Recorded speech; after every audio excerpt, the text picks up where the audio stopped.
What's up, and welcome back to the Kinda Funny podcast. Of course, I am your host today, Tim Geddes. I'm joined by the producer/seducer, Nick Scarpino. Top of the week to you, Tim. I'm also joined by the man with the impossibly neon green shoelaces, Andy Cortez. Hello. How you doing, Andy? I'm doing well. I feel like I haven't seen you in a long time. I don't know why that is, but I love that even in just saying hello, I'm like, it's a little RDJ coming through there. We're getting ready for it. so we're getting ready, getting it. prepped. I was working on it a little bit. Did a little bit on stream, actually. Some people said that they're like, was that Trump? I was like, no, that wasn't me. Yeah. But so first, here's what we're going to do. We're going to join the MCU, then we're going to become a superhero. And then second, we're going to leave the MCU, and watch them just completely struggle. And third, I'm going to come back to the MCU. I need the pitch a little bit lower. The pitch is wrong. First off, it's The perfect. cadence You guys is are wrong. crazy. Thank you. You guys are The cadence crazy. is- It's Thank you. perfect. There's something Cadence going is on. right. The pitch I is a was little so bit too excited. high. Higher or talk to lower? you. I would say you need to go just a smidge lower. Smidge lower. Okay, Yours is a little more flamboyant than I think he is. And he's flamboyant, but like I feel like there's a little too much flam, not enough boy. You know what I mean? Okay. It's Maybe the too much Frank boy. Caliendo school of doing RDJ. So if you want to do a Robert Downey Jr. impression, what you have to do is you have to list off a couple of things. You say one thing here, and then second, I'll do this, and then third, you want to pause in between. A little bit of that, a little bit of that. It's so good. here's my thing. We're getting It's there. the We're trying. voice that we're making improvements. We're About doing more than 40%. trying out here. It's I'll give that different a than it little more was than that. before, though. It was. You're yeah. now Yeah, you've you're done evolving. a completely You turned different British for a second, too. Well, he started all good impressions. Let me answer as your agent. Yeah. Start with Michael Caine. Yeah. You just go from there. That's right. Nicholas Scarpino, you are completely correct. I love it. It's I love it so much. Speaking of his impossibly neon green shoelaces, which I love a lot. I was at Starbucks today. No one would be surprised. Nick and I were there. And ordering our normal coffees and situations. And something catches my eye from the side. How could it not? How could it not, everybody? How could it not? Look at how fucking blue this is. What is this material? I don't know, but it's just- so... It's just the 90s. It's like not even showing up on camera as much as it is in real life. It's Of very like, blue. I'm struggling. I'm struggling Can you understanding hand it to him in so he real can life. feel it? Put it by his shoes. I don't. Like this is really breaking my brain Yeah. because you hold like it doesn't look like a material. It looks like it's being green screened or something. Exactly. Like it doesn't belong in this physical world because I couldn't tell if it was see through or what materials. It's so bizarre. It fucking broke my brain right there. It just has these little ridges, but I saw It looks like it wants to be see through, but it's very reflective. It's the most reflective. I knew I needed to get it immediately. And then the thing that surprised me, Nick looks at me, looks at it, and he goes, "You got to get it." Yeah. And I just That didn't surprised expect you. that from him. Like, I love wasting money on stuff like this. Are you kidding Are me? you kidding me? You Yeah, imagine as we if it bought wasn't useless for shit my for wife, KFAF? I'd have so many Yetis if it wasn't for D being like, you don't need more than one. don't need barely more. used the one. Yeah, I forgot it today. oh, So man. cool to see the collection, though. You know, It's pretty sick. when you see the collection grow, he's like, I'm building something collection. here. Well, you know what it's like? It's one of those things where I really respond to the same thing in multiple colors. Like the exact same thing, but I have to have it in 5 different So do colors. I. It's just useless, but fun. Useless but fun. Welcome to the Kind of Funny That's us. podcast, everybody. Normally we take a while to get to the intro, but I'm hosting today, which means we're trying to drive somewhere. We're trying to get there. And that place, of course, us reacting to everything Marvel talked about at San Diego Comic-Con 2024. Earlier today, we did an episode of the Screencast. It was me, it was Joey, it was Nick, and we broke down all of the major announcements that were made that were not Marvel. So we talked a lot about Transformers and Ninja Turtles and Star Trek. And Invincible and The Boys and all the DC studio stuff they showed, all the DC other stuff that they showed. So if you want all of that, you can check out the Screencast podcast feed or youtube.com/kindoffunnygames where the video will be up there. But this is for all the Marvel conversation. Obviously, a lot went down. A lot was announced. A lot of things need to be talked about. So that's exactly what we're going to do right here. If you want to watch my live reaction personally, along with Barrett and Joey backing me up with the beautiful vocals, you can check that out on youtube.com/kindoffunnygames, as I kind of was literally live reacting to people's like written blogs from Hall H that they were updating. And, not my favorite thing, but I'll take this over nothing. There's nothing like having to wait for these updates to pop in and people are just like quoting people, and then all of a sudden insanely It's like, It's a when fun are hangout we? vibe. You know? When are we just gonna live stream? Yeah. Hall H? When is that going to happen? For Christ's sake, Marvel, like, what are we doing with our lives? At this point, I don't think they're ever going to do it. And I don't fully understand why. Like, I know there's things that they don't want the public to see, but everyone sees it anyway. the thing is, like, You can't police 8,000 people at a hall. but We see everything. they do. Like, that's the thing is they do very, very well. Like, things get out, but not every, like, there's not been a Marvel panel that we've seen every single thing. Like, to this day, like, there's stuff that still hasn't seen the light of day. But for what happened this weekend, which we'll get into all of it, like, the Fantastic Four clip that they showed, like, that was for the room only. That did get out. I just showed you guys. We were able to watch that. But, like, the Thunderbolts, no one has that footage. You're right. You're like, right. it's not out. You know, the Brave New World footage, it's not out. Like, I look so forward to talking about all this, and maybe at the end of the podcast, I might break down why I just have such an issue with cardboard nowadays. But we'll talk about that I need later. to know that. I need to know. Yeah. Hopefully, I'm at, very the end interested. at the end of the podcast, we may be able to visit It's like, that. what are you? You know, are you a board? Are you a card? Exactly. What do we do? Fuck out, man. Exactly. But trying it's to be everything weird. cardboard. The Comic-Con thing of why don't they stream? Like, I truly don't get it because they do release in high quality a lot of trailers. They didn't this year, but oftentimes, like Wakanda Forever is a good example. Like, they just release it for everybody. And then when there's stuff that like they do not want shown, like, let me get to the chase of what I'm trying to say here. People have uploaded the entire panel from yesterday, or whenever that was, 2 days ago, onto YouTube, and no one cares. They just cut out all of the stuff that they clearly in the room were like, do not film this. So it's like, just show us a live stream that cuts out the stuff that you don't want us to see. I don't get it. I get, and again, first off, it sounds like we're being very negative on Marvel right now. We're not. They showed some awesome stuff. I'll be I can't negative really on talk to Comic-Con. it. Big Comic-Con in general. Like, it's weird because I understand that it builds hype, and obviously you want to reward people that are in the room, which is the hardest to hardcore fans. People that, like, if you've never been to Comic-Con, the Hall H line for Saturday starts like this year for next year. Like, those people camp out in line for the longest time, so they're the hardest hardcore. They deserve to see some of the stuff before my dumb ass gets to see the stuff.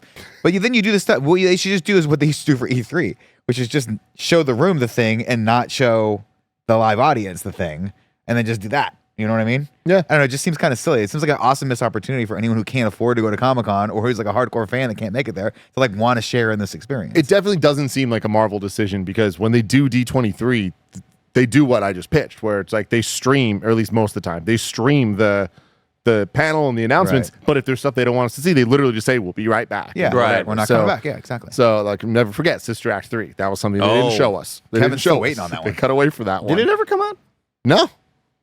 I don't think. Of course it was, not. Damn. Yeah. That's really unfortunate. Yeah. Well, you know I why? Because said they that- didn't show it that time. Honestly, I said that half jokingly, assuming it did. There's been 2 Beverly Hills Cops movies that came out Holy since then. cow.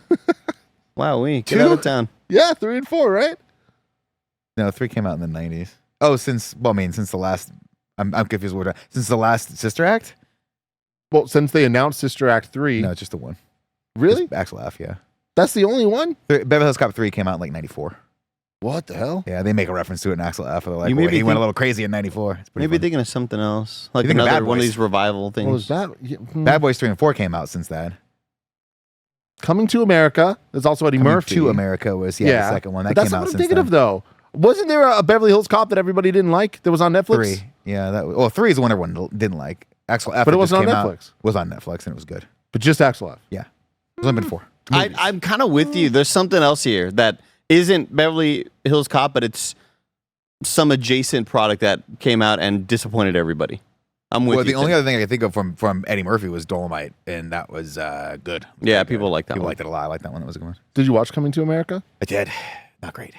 No, lost a step on that one. Yeah. However, Axel F. Lost the fast Real fun. If we ever do Beverly Hills Cop in review, I think you're really going to like that series. All I right, really we do. strap it if we ever get to that. Well, yeah. When we need those odd weeks when me and Joey win, I love it. and we finally do stupid movies that nobody cares about. Of course, I want to give a shout out to our Patreon producers. Actually, I messed this up because we're on the kind of funny side of things here. So there are more Patreon producers. Ooh. So even more people I want to spread some sweet, nasty love to. Carl Jacobs, Nathan Lamoth, Alex J. Sandoval, James Hastings, and Casey Andrew. We appreciate all of you very, very much. Icy Wiener in the chat says Axel F is very not great. Yeah, it was fine. It was fine for a nostalgia legacy I've heard more sequel. positive Me about too. it. Yeah. It was Me very too. fine. It was an enjoyable time. So what blows my mind, and I guess I'm kind of putting this together here, is I've seen a lot of people being like, it's way better than 3 was, which to me made it seem like, 3 must have been recent. No, but no. So the story of it, and I'll bore everyone with this for Please a second, do. and then we'll go. Beverly Hills Cop 1 comes out, makes Eddie Murphy's career, right? Whereas we had Trading Places, we had 48 Hours, those things that put him on the map.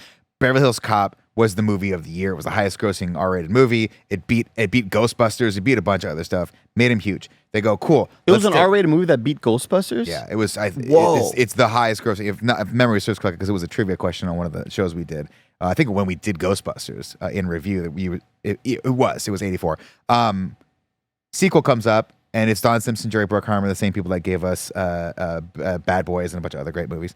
Had just done Top Gun, and they're like, what if we got Ridley Scott or Tony Scott, who did Top Gun, to do Beverly Hills Cop 2? That movie is mega sequel, so everyone's like, holy shit. And Eddie Murphy is huge at this point. It's coming to America. He's massive. And they go, well, let's get him back for a third one. He goes, cool, but I want to be kid friendly now. So instead of rated R, I'm gonna make this like really kind of PG-13ish. no. Totally ruined the vibe of it. Completely. So Axel F being a return to form of being like R-rated. Bad words are back. Get a bunch of comics that are kind of young upstarts and have these great back and forth. And it worked, but it's like every other movie of its ilk, very heavily relying on nostalgia, very heavily relying on a lot of cameos and Easter eggs and stuff like that, which for me, I was like popping off about. I was like, that's Bronson Pinchot. Let's go Surge. What's up? But it is, 90% a movie at best. The other 10% is like the Axel F theme, pulse fucking pounding every single 5 seconds. When you got You're that theme, whatever. you and know what the fuck you got. And what's cool is they build that into a lot of the other themes too, and really kind of that is the foundation of it. So it's cool to pop off that. And that, ladies and gentlemen, is your Marvel in review for Everything. Comic-Con Thank you. It's been a great 2024. week. Thank you for coming to hang out for this. And also for a little Beverly Hills Cop history lesson. Yeah, you should watch. Have you ever seen the Beverly Hills I Cop have 1 and not. 2? You would No. love them. Beverly Hills Cop, Beverly Hills Ninja. Related? Or no? No. I mean, related spiritually because Eddie Murphy, both Eddie Murphy and Chris Farley were both on SNL. So, and they were both basically the biggest of their And time. Chris Rock is in Chris Rock is in Beverly Hills Ninja. also Beverly Hills Cop. Well, 2. was Beverly Hills the Beverly Hills Cinematic Universe? This is my way to get you to watch all of Real Housewives, Andy. So Beverly Hills Ninja, is that in any way like a parody of Beverly Hills Cop? No. They just It's were just like, about a white dude named who Chris Farley plays who tried to learn. Yeah, grew up, was adopted martial by arts. Ninja. He's a dumbass. Has to go send on a mission because his brother, who was the actor that played Liu Kang in Mortal Kombat, It's really where I goes gave missing, and so he goes to try and save him, and he's a bumbling idiot. It was like that. That was the fall off to me, where everybody says Black Sheep is like way worse than Tommy Boy. I completely disagree. If Tommy Boy's a 10, Black Sheep is an 8.5 to me. How dare you. the only Chris Farley movie I've ever seen. You want to guess? This is fun. I have no idea. Gone West. No clue. Uncle Buck. That's Uncle not a Chris Buck. Farley movie. That's not Chris Farley. No, that's a John Candy movie. Fuck, no way, Tim. Uncle Buck, an incredible John Hughes, John Candy collaboration. No way. One of my favorite movies of the time. You can't set that up so confidently. You went hard on that. Now, to be fair, both very boisterous, bigger. I mean, so celebs. okay, it's not my fault. I guess I've seen none. So I don't You know. haven't seen Tommy Boy or Black Sheep? Damn, Tommy dog. Boy, Yeah. you will love Tommy Boy. I know I'm a big Damn. disappointment to everybody in the world, but like I surprise myself sometimes. You know what I mean? Wow. Not knowing. You set that up so strongly. I'm actually shocked you haven't seen Tommy Boy though, because that should have been a movie that you loved when you were a kid. Just real quick. That's and a it's Dumb like- and Dumber like mid to era late type thing. 90s, You watch Nutty Professor, you watch Yeah. Austin Powers, Black Sheep, Tommy Boy, all that stuff. Yeah, I just missed out. Tommy on Boy's all those. legitimately great film. It's Yeah. like a legitimately great, like very warm-hearted comedy starring him and the dynamic duo, which was him and David Spade at the time.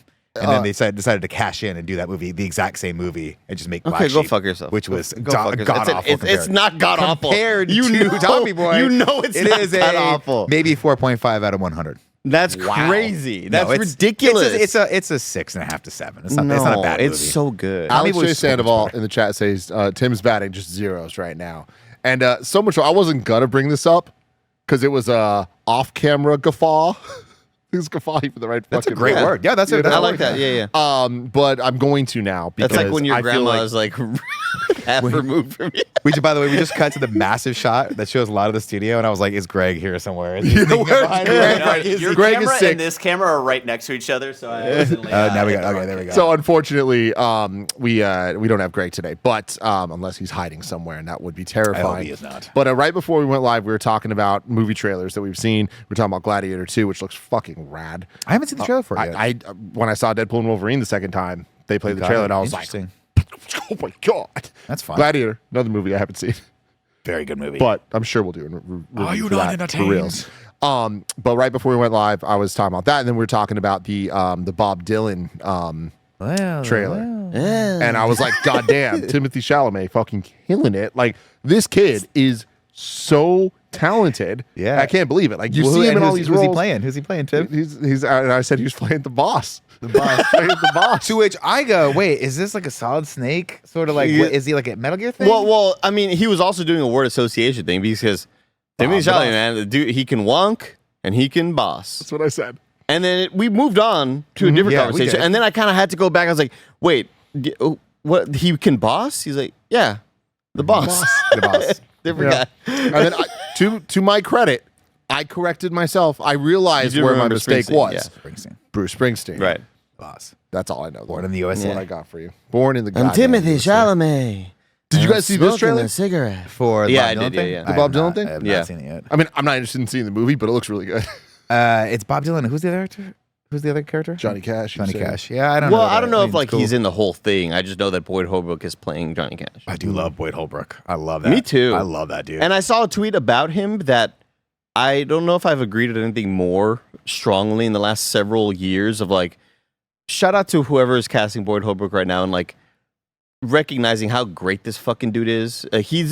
He's criminally underused in Hollywood. This dude, he needs to just be used more in everything. He's so good. He was great in Narcos, and then Logan? and then did Logan, Oh. and then recently it's a show that I popped off for, but nobody seemed to watch, which is the Sandman show, which is that Neil Gaiman Oh, like yeah, Sandman. yeah, It was yeah. like I loved it, and he was the bad guy in it. He was fucking great, but that kind of came and went. Is he the guy with the robot arm in Logan? Yes, Yeah. he's the Oh, bad okay. guy. He's so just good, great, bro. And bro. it makes sense that he's in this because James Mangold is directing this. That makes go. sense. The There man we of go. gold. Man, not the boss. Anyways, Don't you love how we got directly into the MCU? MCU. That's what we do. You know, I got to the intro quickly. I didn't get to what we're Yeah, talking you're right, about, you're but right, that's you're fine. right. That's how it works here. We're having They're fun. here for it. They're gonna stick around. This for it is 'cause an about to be educational good. show. I'm learning a lot. Y'all are about to learn a lot about Marvel stuff. It's a whole fun. We're gonna put a Doom around the world.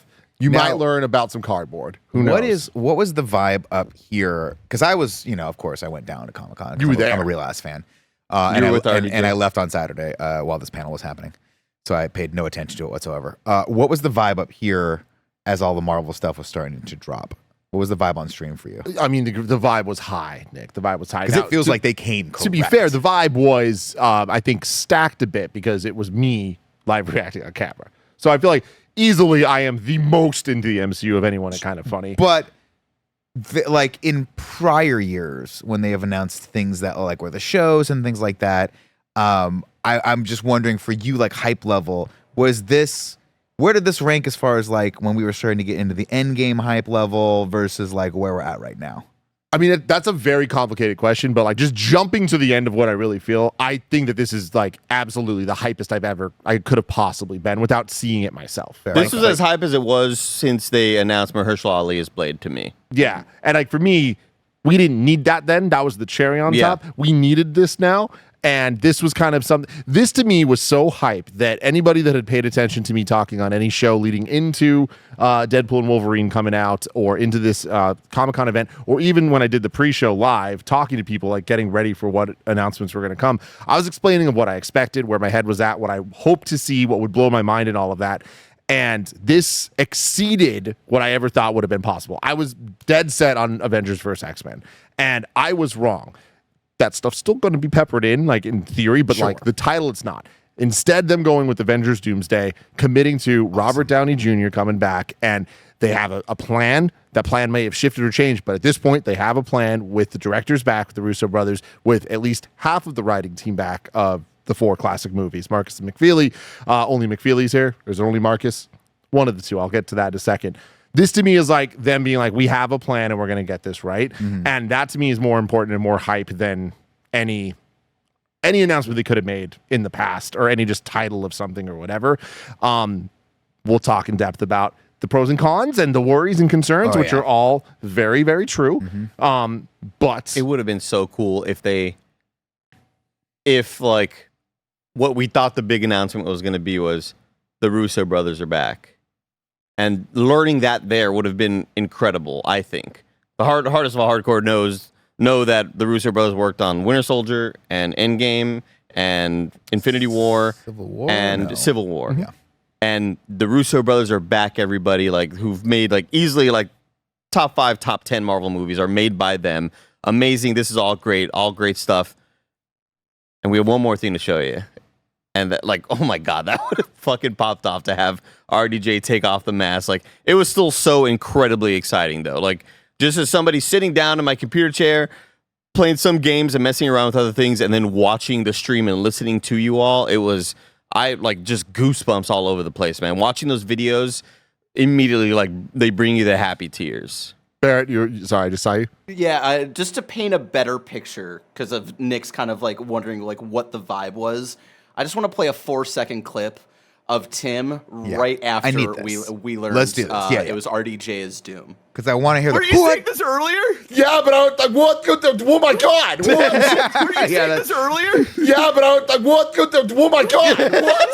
I mean, I want to go through the news one by one. I don't want to spoil the RDJ. You gotta put that on the soundboard because I want to talk about that and kind of a little bit later. But yeah, because there was a lot to talk about.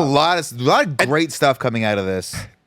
Panel. Yes, a lot of great stuff. So again, a lot to jump around with, and I know, guys. Look, I'm me. I love this stuff. I'm gonna get really excited. So please just bear with me as I'm trying my best to like stay on one track without getting too distracted. So guys, please keep me honest on this, and please keep me into it all. But just starting off talking about the state of the MCU overall, and I'm sure we're gonna have many conversations like this over the coming years. And I wish Greg was here too, just to like kind of get his opinion on all of this stuff.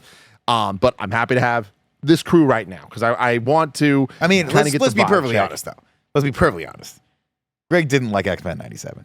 I know it's a major problem. So as far as I'm concerned, we don't need him for any more anything Marvel talk ever again. I also want to pay you a compliment, and actually, I want to pay it to Andy real quick before we start. Of course, Tim did this cool thing earlier where he realized he needed to pull up a different spreadsheet, but he kept talking as he was pulling it up with his right hand, and it reminded me of Jessica in Dune, where we know how they have their own language. Oh, like sign yeah. language, where she's like, not now, but if they strike, kill. Yeah. That's what he just did with his hand. that was super sick. It was really cool. Yeah, use the voice. Well, before I get into all the details and facts and stuff, so my hype levels through the freaking roof, and I feel like personally they exceeded my expectations, and I'm more stoked than I have been in a very long time. That's where I'm at. Where are you at, Andy? I am through the roof right now. Like I'm so jacked up on this. I know that people have concerns. I just don't fully understand like the hardcore criticisms.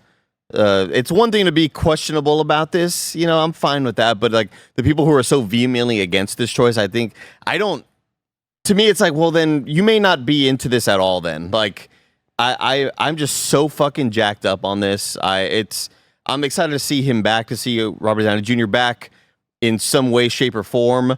Whatever the story is going to be, I love the theory that, maybe the actual variant of Dr. Victor Von Doom is somebody else. Like, I'm just so excited to be excited again.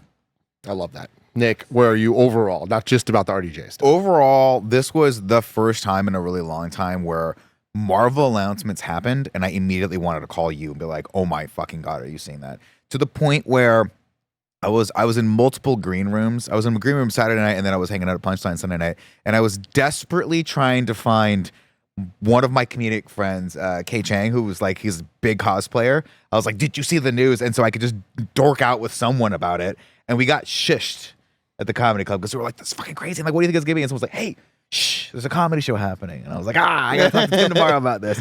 I'm excited. All of this sounds wacky and fun, and all the stuff that I've seen from Fantastic Four and all that stuff, it gives me a lot of really fun, great stuff to look forward to that I don't understand, but I want to. And that's a great place to be. We'll get into all of it, but just kind of top level, I just wanted to start with Barrett. If we could even just pull up this the Twitter picture of Wolverine laying in the bed. Because here we go. The number one movie in the world. They recreated the meme similar to the Spider-Man recreating the meme. I didn't see the Deadpool one. And then Deadpool, of course, is meta, has to go deeper with it all. I didn't see it. We got some fun variety numbers here, and we in review when we did it didn't have any box office numbers. So now we got the facts, and they're pretty damn crazy. Deadpool and Wolverine soared higher than expected in its first weekend of release. The comic book tentpole collected $211 million in its domestic box office, ranking it as the 6th biggest opening of all time. Keep in mind, this is a rated R movie.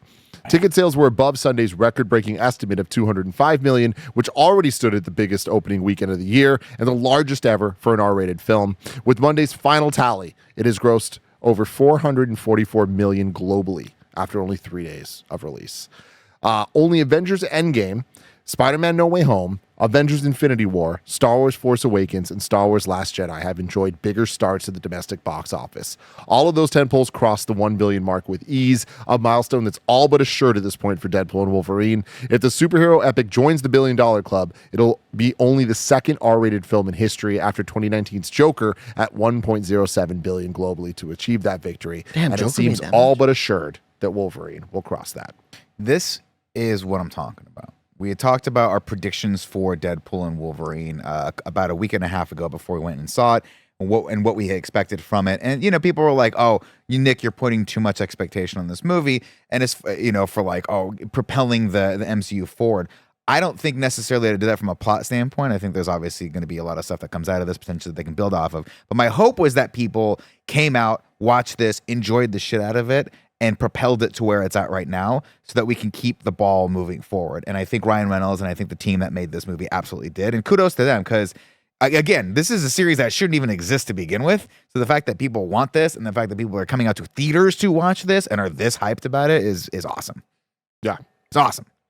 So to celebrate the success of Deadpool and Wolverine, they did a panel at Comic-Con that was just about Deadpool and Wolverine. It was called The Celebration of Life. And they had the whole squad, and they were just having so much fun. Without spoiling anything, because I don't want to get into it. This video doesn't spoil anything, by the way. They brought the entire squad. Anybody that was in the movie, they brought out on stage. Oh, after screening the entire movie to all of Hall H, which is just an unbelievable. Yeah, cool thanks thing for that, to do. Marvel, because we had a few extra empty seats in my comedy show that was happening concurrently with this. so that sucked. So then they brought out the entire cast, which is great. But when everyone left, there was a drone show going on that was all of the Deadpool and Wolverine marketing stuff. We see them like in motion stuff, and then it ended with, if you go to the end of this, Barrett, a tease for the panel the next day, which was going to be the Marvel Studios panel. So we get Galactus up there, and then the Fantastic Four is so sick. I don't understand how the drones work, but it's cool. You see it a little bit in the Is it just like 400 What if drones? there's a that are hard just sitting there? breeze? if you could bring it back up, Barrett, that same video there, because maybe a third in, we kind of like here, you can kind of see like they're 3D actually. You get what I'm saying? It's like, Well, they're in Z space, yes, Yeah. but are they just drones that have LED lights on them? It's so sick. Yeah. What a great idea. got goosebumps. And how much better for the environment than fireworks? That seems to be the Especially in move. California. yeah. Please, God, let's do drone shows instead of burning fucking places down with fireworks. Do you still And this- play like loud sounds on a speaker? Put it in my mouth. Yeah, I'll put it in my ear. I'll put my earbuds in or whatever. Pop. Well, speaking of sounds, though, that did have accompanying music to it all. Like a lot of it was it started with the Marvel Studios fanfare, then it went into like a bunch of the Deadpool, like a prayer and all that stuff. But the Fantastic Four stuff, that was the debut of the new Fantastic Four theme by the GOAT, The GOAT! Michael Giacchino. Michael G, baby. He's out here kicking freaking Oh my ass. God. Can I tell you a story about Snow Mike? Oh, I thought you knew Michael Giacchino or some shit. No, I mean, that'd be cool if I did, but no. I walked into the next day after we saw Deadpool, and Mike was singing that song. He was singing the Madonna song. Mm-hmm. He's like, "You like this Madonna? You like that song? You like that song?" I'm like, "Mike, it's not a new song. The song's been out for like 40 years." Sometimes you rediscover things. Yeah, we don't you know. know. We don't know if that song ever got to Tahoe. or No, not. it We have never no did. It never idea. made it up there.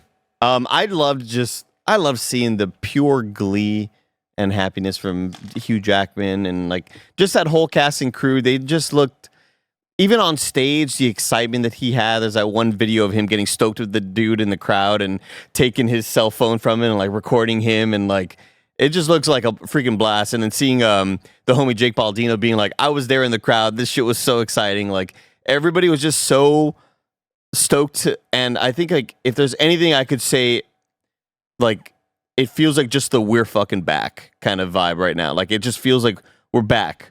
We're getting back into the glory days. The energy's back. Yes. People are excited about this again. People are coming out to theaters again to watch this. Ryan Reynolds looks fantastic in a button-up shirt. Let's go. So good. So saying let's go. We're moving on from the Deadpool Thursday night thing that they did to the actual Marvel panel that they did on Saturday. And I'm sure we'll get to that, Tim. Yeah? After a word from our sponsor. Sure. This episode is brought to you by Shady Rays. Get ready for the season ahead with quality shades that are built to last. Our friends at Shady Rays have you covered with premium polarized shades that won't break the bank. Shady Rays is an independent sunglasses company that offers an unrivaled product that's just as good as any expensive pair that we've worn. Y'all know I've been outside a lot playing Pokemon Go, and it's been a great experience wearing my Shady Rays when I'm out and about looking dope. And that's not all. Shady Rays offers the most insane protection in all of eyewear. Every pair of sunglasses is backed by lost or broken replacements. If you lose or break your pair, even on day one, they told us they will send you a brand new pair, no questions asked. You can wear your Shady Rays with confidence because they have your back long after you purchase. Exclusively for y'all, Shady Rays is giving out their best deal. You can head to shadyrays.com and use code KINDAFUNNY for 50% off 2 or more pairs of shades. Try for yourself the shades rated 5 stars by over 300,000 people. Shadyrays.com, use code KINDAFUNNY for 50% off 2 or more pairs of shades. This episode is brought to you by Hims. Guys, sometimes intimate moments happen spontaneously, and we always want to be ready so we can perform in the bedroom. Hims has treatments that can help you stay hard and last longer, giving you that boost of confidence so you can be ready whenever the mood strikes. Hims is changing men's healthcare by providing access to affordable sexual health treatments, all from the comfort of your couch. Hims provides access to a range of doctor-trusted ED treatments, such as chewable hard mints, proven treatments like Viagra or Cialis, or their generics for up to 95% cheaper. No insurance is needed. Pay one low price for your treatments, online visits, ongoing shipments, and provider messaging. And the process is simple and 100% online, so no uncomfortable in-person visits necessary. Start your free online visit today at hims.com/kindafunny. That's HIMS.com/kindafunny for your personalized ED treatment options. Prescriptions require an online consultation with a healthcare provider who will determine if appropriate. Restrictions, details, and important safety information. Subscription required. Price varies based on product and subscription plan. Good news! A new run of my children's book, Portillo the Wiener Dog Thinks He's a Manatee, is available for pre-order right now! Head over to kindafunny.com/store to snag one before the end of the week. And while you're there, pick up a few items from our Portillo merch line, including shirts, crew necks, and hats. Already got them? Grab them for your favorite best friend. Christmas is only 5 months away! And now we're back. I love hijacking the ad break because I know people have plans for this. I always take blessings. Blessings like I was gonna do it in after this story, but sure, I always take it. That's fine. That's fine. So we're here now after the ad, of course. They did the panel, and what was interesting about this, the last time they did the last 2 major Comic-Con panels for Marvel Studios, 2019, which is when I was actually at Comic-Con last, obviously pre-pandemic, very different time. This is where they announced Quantumania, Guardians 3, not the Marvels at that point, but Doctor Strange and the Multiverse of Madness, like a lot of the movies that we have now moved past. That was the one that ended with Blade. Gotcha. Right. Whoa, that was that long ago? Yeah. Holy shit. Poor Mahershala Ali's been waiting 5 years for this movie to get made. Yeah. At least I think that's correct. And then in 2022, they went incredibly hard and they talked about 17 different projects. Like they went just through so many different things, like talking about updates and all that stuff. And we're still kind of working through a lot of those projects. Some of them have been moved to just being completely undated. We don't really know what's going on with that. And then a lot of them are things that we're still kind of like working through now, things like Echo and stuff like that. Right. So having said that, when they came out for this panel, it started off with a big fun celebration of Deadpool and Wolverine. It had the Marvel Studios logo from the movie with Deadpool kind of singing along. And then a full choir came out on stage in red and yellow. Awesome. And started singing like a prayer. And then hella Deadpool and Wolverine cosplayers like danced around on stage and shit. Amazing. Like they went fucking hard with all of The this. choir was awesome. And they essentially, from here on out, were very clear about what they were doing today. And I really appreciate it because what they were saying was, we're not going to do what we did a couple years ago. This is not going to be everything in the kitchen sink. We're going to focus on 3 movies today. And those are the movies coming out in 2025. Because where we're at right now. It feels like Sony almost kind of being like, we need to not announce games that are not coming out for 5 or 6 years. Let's just kind of get on track here, right? So then they went on to talk about, so we have Deadpool and Wolverine that just came out, right? So that's the only movie for Marvel this year. Wild. Which is wild to think about. The only Marvel Studios, Deadpool and Wolverine. We had Echo earlier in the year. In a couple weeks or months, we have Agatha All Along on Disney Plus, and then a couple animated projects that may or may not hit this year. But they're like, we're only talking about the 3 2025 movies here. Keep in mind, next week, or a little over a week from now, we have D23. Okay. D23 has a 2-hour panel that they're going to talk about movies and TV shows and stuff. It is all but assured Daredevil Born Again is going to be shown there with the trailer and date. What do we know what the history is with D23 and Marvel? Big. When it comes to the TV shows and stuff. Okay, gotcha. Yeah. Okay. But also, like, I guess I think of it more of as like a Star Wars kind of centric thing. Yeah, there's also Star Wars Celebration. There's just a lot of stuff. Oh, right? that's what I'm thinking about. Star Wars Celebration. Never mind. But with D23, like, I wouldn't be surprised if we see the Fantastic Four in costume at D23. Like, they're going to go big with that one for sure. But also the fact that no TV shows were talked about at this, that's where they're going to talk about. Gotcha. TV That makes shows, sense. right? And Daredevil Born Again, remind me, is that going to be a Disney Plus show? Oh, yeah. Sick. Starring the original cast, right, of the Netflix Daredevil. Yep. Got it. Yep. Very excited for that. Yep. Can't wait to see Foggy. Our guy. Our boy. Ozzy. Anyway, so then they talked about the 3 movies, which were Captain America 4, Captain America Brave New World, Thunderbolts with an asterisk, and then Fantastic Four, right? So did you have any questions about Cap 4, Nick? Sorry, say Cap 4? Yeah, Brave New World. No, I mean, I just know that we can jump into it. We can talk about Giancarlo Esposito and they finally released. Sidewinder. Yeah, Sidewinder. Cool name. Yeah, so he's the lead. John Carlo came out. He's the leader of the Serpent Society. So Which is what they were going to name Civil War. Exactly. Originally. Little fun facts That back was in the day. Easter egg back then. But do we feel like everyone's like, oh, that's, I saw some people in the comments being like, that's annoying. It's going to be this little side character. I'm like, is he going to be a side character or are they going to try to grow him into something a little bit bigger? I hope. We'll see. Yeah. Yeah, I mean, what's interesting is the Seth Rollins, who's a WWE superstar, shot a whole bunch of stuff, I think, as this character. Oh, interesting. Definitely as a member of the Whoa. Serpent Society, but I'm pretty sure it was Sidewinder. So they just cut him out. And then they all put that in- stuff got cut. They've been doing a lot of reshoots and stuff because they're trying to fit to this new path that we're building towards, right? Oh, okay. Which is cause for concern, but also I'd rather that than them do movies shit that plot points are never caught up on in the future because they're Or irrelevant. she, And or this she is left all- with Amelia Clark with a million superpowers. Yeah. with that big arm. Khaleesi. Yeah, she's got that big arm. That big ass arm. Like she just has it permanently. Right. And this is them sort of moving away from the King Dynasty stuff, right? Is that all because of that or to a degree? It feels like Loki kind of wrapped that up. Yeah. Like the thing is, theoretically, they can never talk about King again and he's handled because Loki season 2 nipped that shit in the took bud. it out, yeah. The weird thing I was thinking about this last night, the very, very, very end of Ant-Man 3. This is one of those.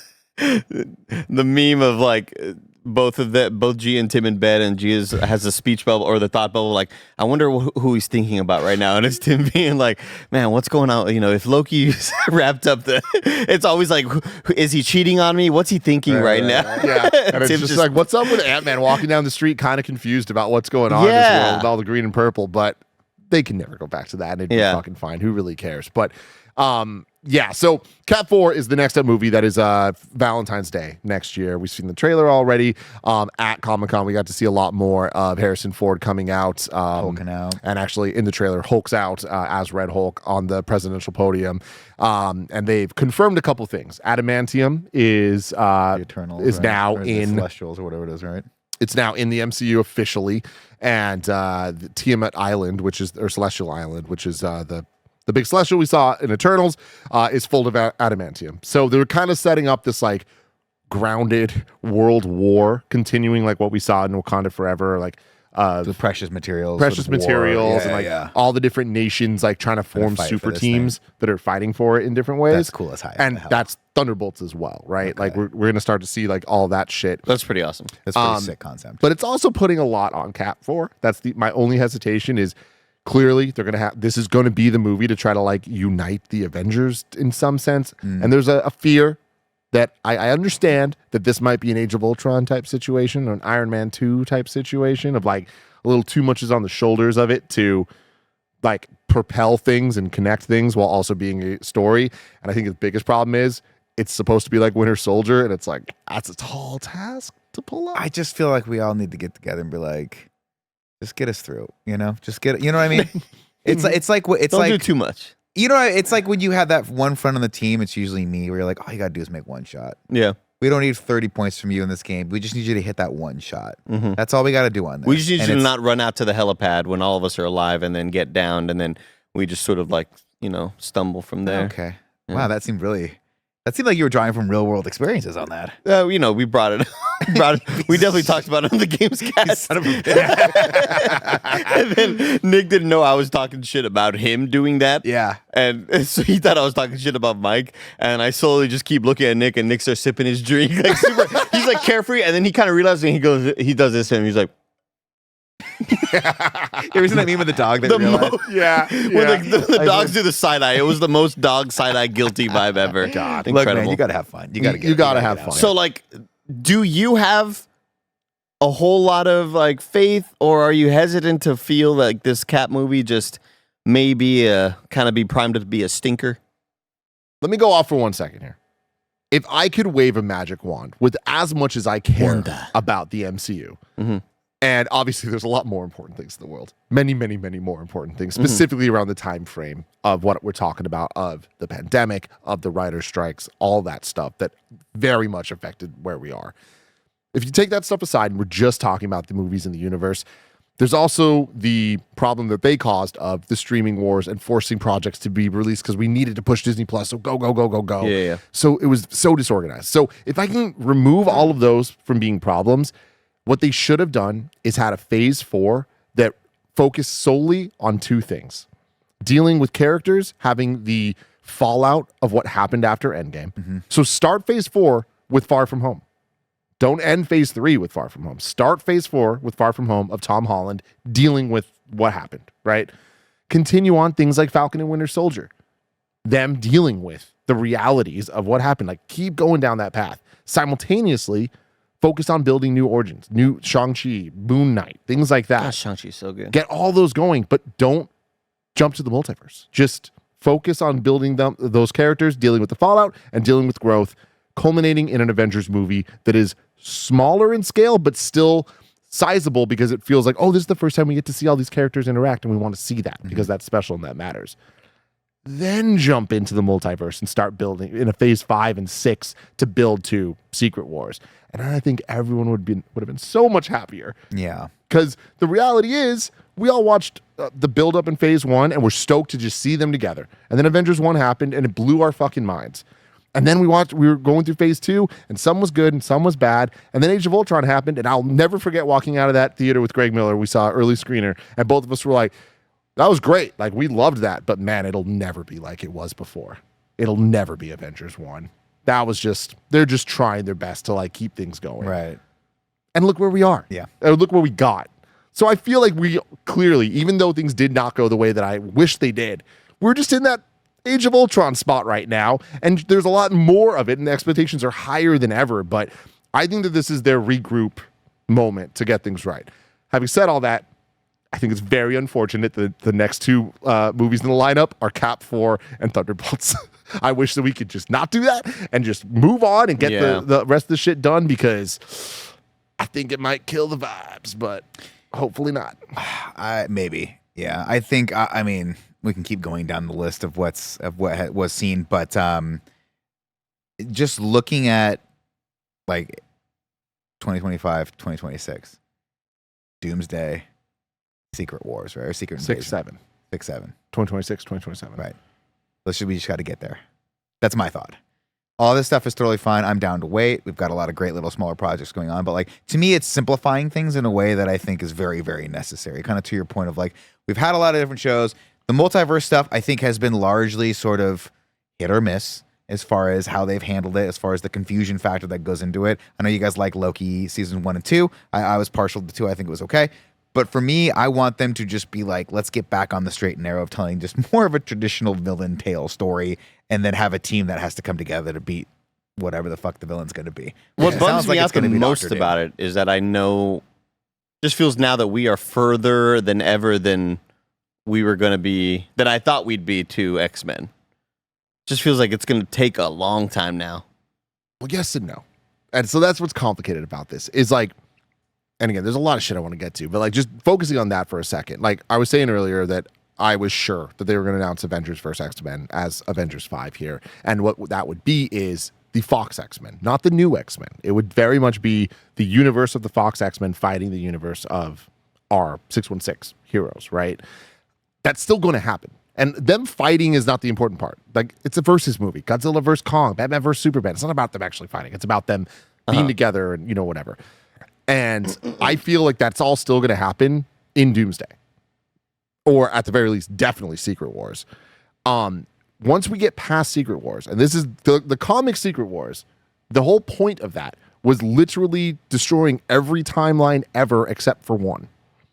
And that means a reboot of everything. So once we get on the other side of Secret Wars, we're in a whole different world where they're able to take elements that they want from any timeline or just create entirely new things. And that's going to be the jump off point. So 2027, not that far away.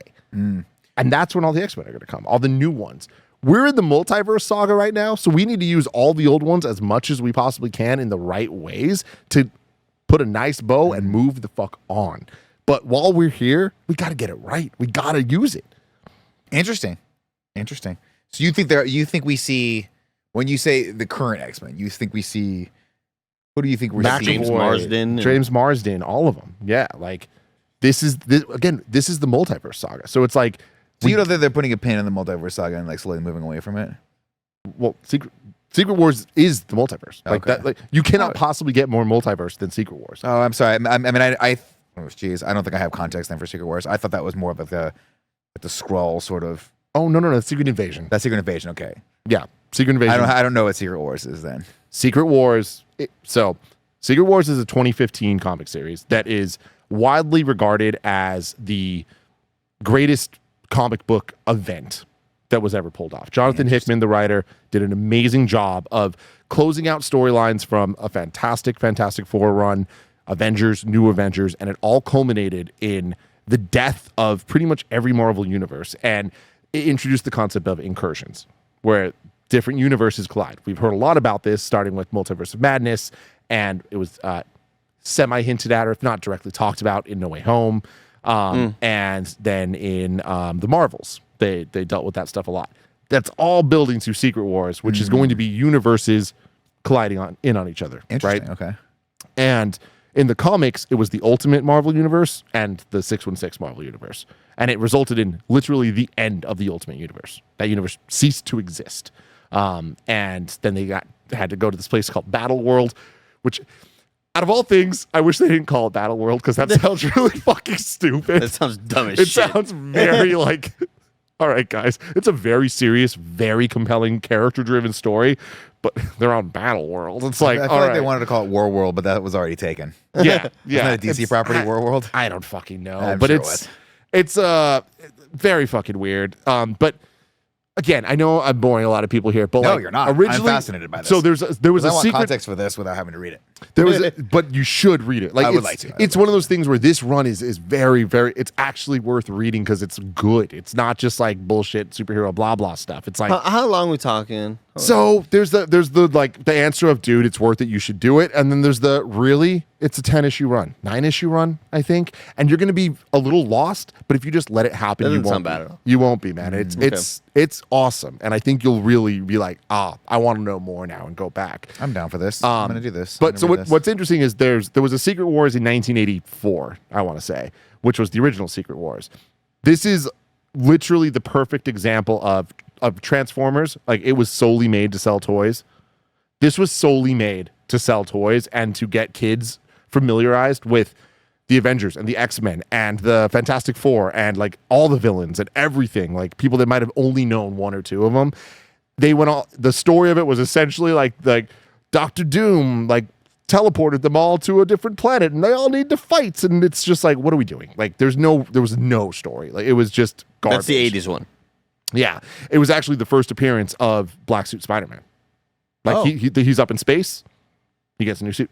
Oh, okay. Cool. Yeah, but a perfect example of they're trying to sell toys, Right. you know? Yeah. Secret Wars 2015 takes concepts of that, but just modernizes it and makes it so freaking compelling and so great. And that's what we're building to here. And so the big question has been, we knew we were getting Secret Wars, but it's like, Kang's not Secret Wars. Kang was in Secret Wars, but Kang's not Secret Wars. We need Doom. But And that's something I never understood. I never neither. knew why Doom was the end game for everybody of like, who is going to be Dr. Doom? When are we going to get him? I never understood the concept of like, I guess I just know Doom from Marvel vs. Capcom. Like, that's really the only. I never knew that. To me, in my eyes, I was like, Kang is the multiverse guy. He's the one who, no context for Doom other than I always equate him with being a Fantastic Four bad guy. yeah. Doom is the Marvel villain. Like, Doom is the like he's a Fantastic Four villain, but over time he's become a villain of like kind of everybody. Everyone, yeah. But like, he's just so great because he's very smart, and when well written, and there's a lot of great writers that have done Doom stories so well. So it's like he's just kind of an edge above a lot of the other villains because there's something there, you know, there's something to latch onto that's not just like, I'm a bad guy and I have a bigger gun or whatever. Yeah. But Kang is the multiversal villain, but like, Doom is so smart that he outwits every villain and kind of gains the understanding of a lot of different things from them through a bunch of different comics. So by the time we get to Secret Wars 2015, Doom goes by the name, I kid you fucking not, God Emperor Doom. That was badass. That's the second phase of the boss fight. Barrett, can you pull up an image of God Emperor Doom? I also saw the image of him pulling out the spine of Thanos. Yeah. That shit was cool. It's fucking cool. And the context of that, it makes it even cooler and different because, again, this is layered storytelling. There's good stories here. But so you saw that picture. So you saw what his outfit looked like, right? Yeah. Wait, no, I don't remember it. If you could please pull up an image of God Emperor Doom because I need them to see this. Oh, God Come the damn. fuck on. Okay? Damn, this guy looks cool. Okay? It's so cool. This guy looks so cool. You put a cloak on anybody, I'll tell you what. A cloak and an iron mask. So I just went off on a long tangent. I don't remember exactly where we that's started. Great context. But like, that's where we're getting is like the end of the multiverse stuff is going to be Secret Wars. Like, we're going to get there. We're going to get Toby. We're going to get Hugh Jackman. We're going to get literally anybody possible. And then we'll move on. There's always going to be the cash grabs in the future. I guarantee it. There's always the what if stories or whatever. But we just got to get a great story in the movies leading up to Secret Wars. And we'll have another Endgame moment. And it's going to be satisfying as fuck. Now, I want to go back to what was at the panel because I want to look at a couple specific things. Okay. The Harrison clips, Barrett, if we could bring these up. God. Harrison Ford is the president. He is the Red Hulk. He is Thaddeus Ross in Captain America: Brave New World. And that means he has to do interviews. That means he has to talk about Marvel movies. Boy, I bet God. he loves that. I bet he wakes up in the morning every day and says, I can't wait to talk about these Marvel movies. There are two clips that I want to show you guys because I think they're going to make you happy. Good. I think they're going to make This you. first one, Cosmic Marvel. Correct? Yes. Okay, hold on. Let me Time see is it. about up here, but Harrison, I got to ask you, given that this, of course, is the antagonist here is King of the Serpent Society. Who deals better with snakes, Indy or Thaddeus Ross? Who shot first, Guido Right. or Han Solo?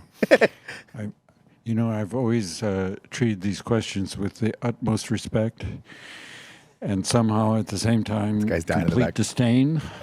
Ed Middles is I dying will in the not background. answer that stupid question. But thank you. I mean, I'm It's an honor to know. delighted That's what you want to get as the interviewer. Yeah. You want that Harrison Ford moment. Yeah, you don't want him Yeah. to try to cop up some stupid ass answer. That's for it. incredible. And then if we could watch the clip 2 The from dude in the back, discussing by the film. way, who was the big brain guy in Hulk. Ben Mendelsohn? No. Tim. Tim. Nope, not Tim Roth.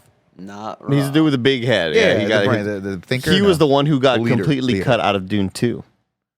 And he was really, really sad. He was like, yeah, I filmed a lot of shit for Dune 2, and like at the end of the day, it just got cut. And Denis just never ever puts that stuff on extended sequences. He's like, nobody will ever see it. Like Denis just deletes it. It's Didn't like, I work. don't want any Didn't opportunity work. for me to maybe go back to it. Tim Blake Nelson. Thank you. Tim Blake Swamply. Nelson.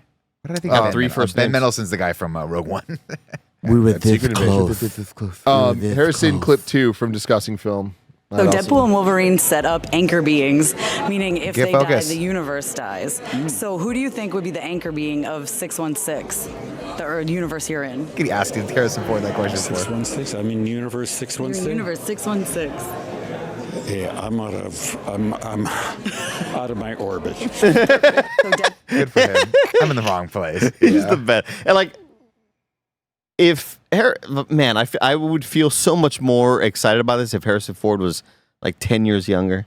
Because I feel like he's still showing that he's got a lot of it, but if he had a little bit more of it to give me hope for the future of like, maybe, I don't know the story of what happens in part 4 or Cap 4 or whatever, or Cap 3? 4. 4, right? Because Civil War was 3. I want him to be around more. You know what I mean? But here's my thing. I love Harrison Ford. I always have. I love Harrison Ford as president. Get off my fucking plane, right? Air off Force my plane. One. I absolutely. So you've one of seen my Air favorite Force movies. One, but you haven't seen Tommy Boy. Yeah, dude. Is that a that wild crazy? vibe. I don't know. It's just wild. But I love him so much as Thaddeus Ross, Thunderbolt Ross, without a mustache. It's like, come on, man. Just if you're going to be replacing a character that we've had for 15 years in this movie franchise, get the one. Like, just do the thing. You know, and I don't know whose directive it was. I don't know what's going Harrison on. Ford part is like, I don't want to grow a mustache. Which I mean, that's I don't want to assume that, but like, I guarantee it. You know, I don't. Harrison Ford was like, fine, I'll do it, but like, I don't want to. You're kind of just so right with this right now. Like I at this point I wish it was somebody younger that I can be excited about, but I think it's just something about the name that people were stoked to get Harrison Ford. Oh, people in the chat are sure. saying he said he would have done it. no. He said that on stage at Comic-Con. I don't believe that. Like, that felt performative and weird. And my thing is, I'm not at this point assuming or blaming Harrison or whatever. If anybody made the decision that this character that has been in at least 5 Marvel movies, he was one of the impetuses of Civil War. You know what I'm talking about? Yeah, Like, yeah. He is a main supporting character to the plot, at least, of the MCU. He's been there since The Incredible Hulk, the second MCU movie ever. Yeah. And he's known for 2 things, being a general and having a mustache. And you're going to recast him because William Hurt died, and you're going to take away his mustache? It's just Harrison Ford. I don't disagree with the I mean, obviously what you're saying I don't disagree with. I feel like when you've got an actor of William Hurt's caliber who was perfect casting for General Ross, like he was, let's be honest, like who are you going to get that's better? Maybe J.K. Simmons, maybe you get someone else, like, but he is just an imposing, he's got that booming voice and he's got that like stoic nature that just embodies the character. It almost behooves them to like, let's go the opposite direction, which is like a very charismatic Harrison Ford. Even in the Brave New World trailer, like, this guy could be a good president. You know what I mean? Like, and he's supposed to be the bad guy. He's not supposed to be. He's supposed to be an antagonist, right? He's supposed to have an antagonistic relationship with Captain America. So I feel like you get Harrison Ford, you get what you get. You got Harrison Ford. He's always Harrison Ford. Spoilers. I love Harrison Ford. But he's of that caliber of superstar actor that's always just going to be Harrison Ford playing the character. Yep. Like anytime you get Al Pacino, it's just Al Pacino playing Al Pacino with hair plugs playing the character. Yeah, and that's my thing is I know that I'm like We're gonna literally get. contradicting myself in terms of like being excited because I love Harrison Ford and then also talking shit because it's Harrison Ford.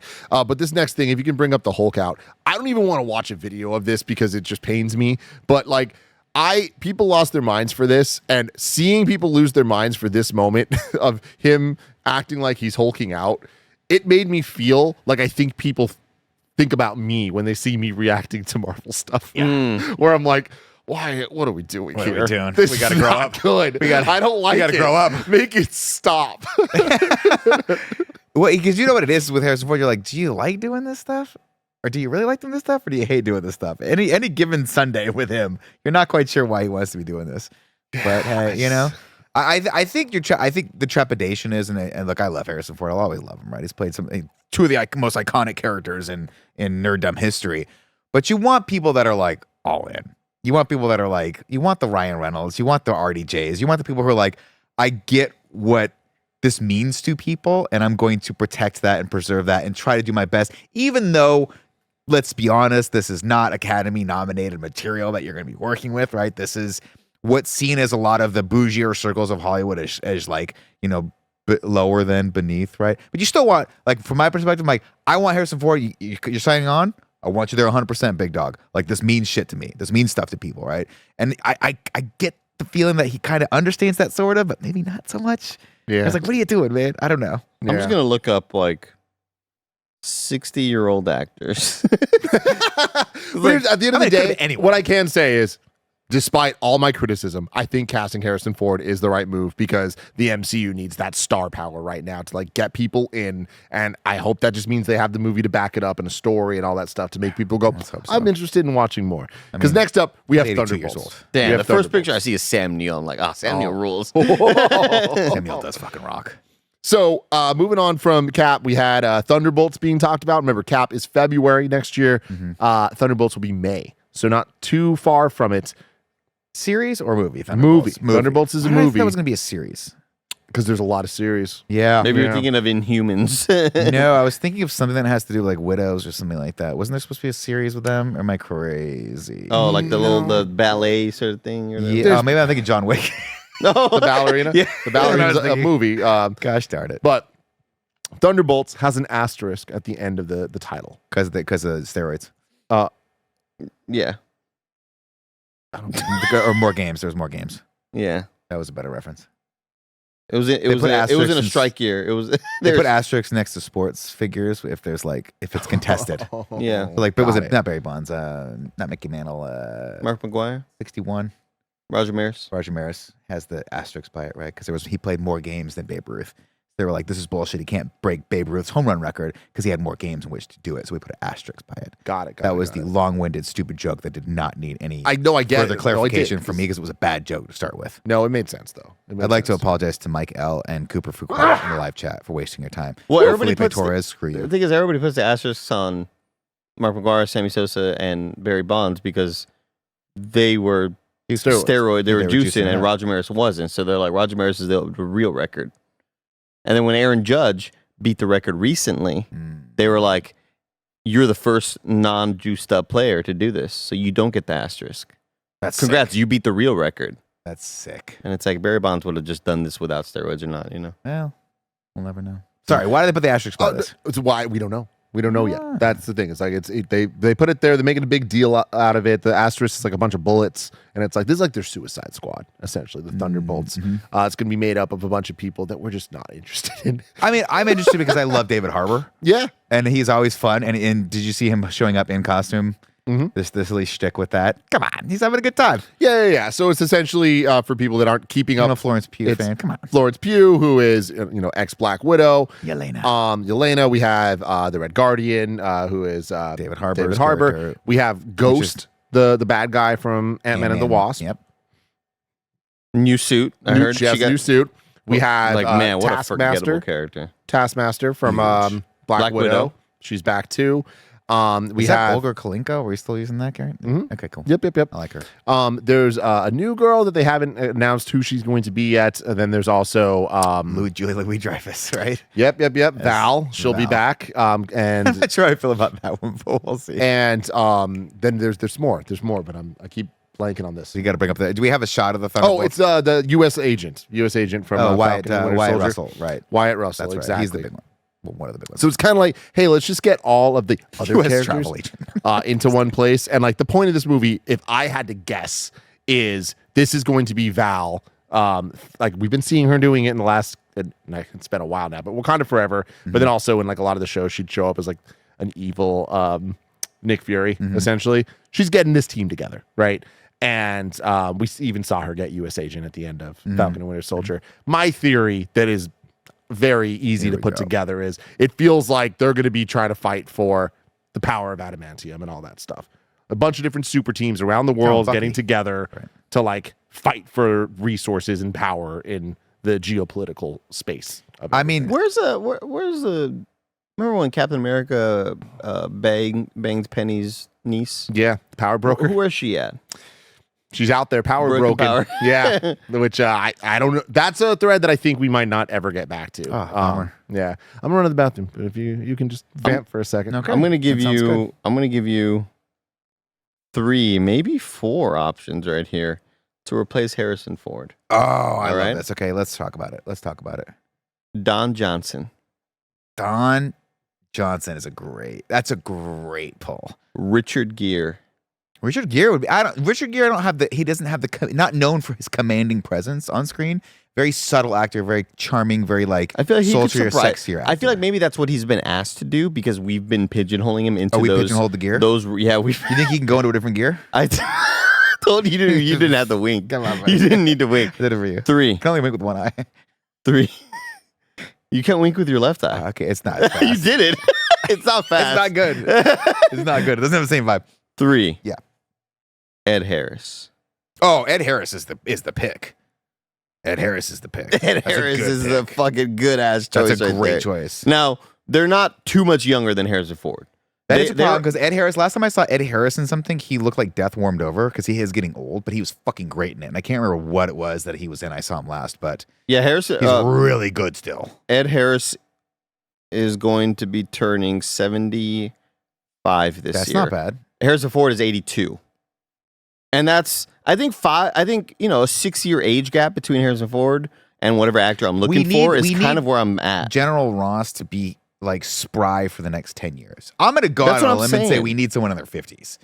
I think 60s, 50s, it's too much. We need this guy to be a main character going for a while. You know? I feel like you should do like he'd be good in it, but I don't think he is. I don't think he has another. He was in What If. He was a voice in What If. What about Jeffrey Wright?